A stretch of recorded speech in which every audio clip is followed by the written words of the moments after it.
সাফল্যের সংজ্ঞা শেখানো হতো আমাদেরকে পরিবার থেকে।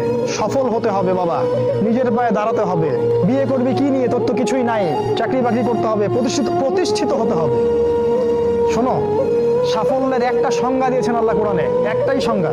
সূরা আলে ইমরানের মধ্যে আছে, কুল্লু নাফসিন যায়িকাতুল মাউত, প্রত্যেকটা নফস মারা যাবে এবং কিয়ামতের মাঠে তাদের পুরোপুরি প্রতিদান তাদেরকে দেয়া হবে। ওই দিন কিয়ামতের মাঠে যাকে জাহান্নাম থেকে বাঁচানো হবে, এই ব্যক্তি হচ্ছে সফল।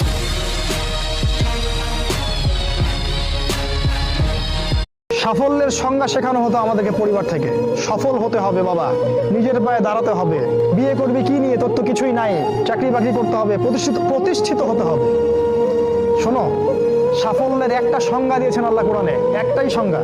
সূরা আলে ইমরানের মধ্যে আছে, কুল্লু নাফসিন যায়িকাতুল মাউত, প্রত্যেকটা নফস মারা যাবে এবং কিয়ামতের মাঠে তাদের পুরোপুরি প্রতিদান তাদেরকে দেয়া হবে। ওই দিন কিয়ামতের মাঠে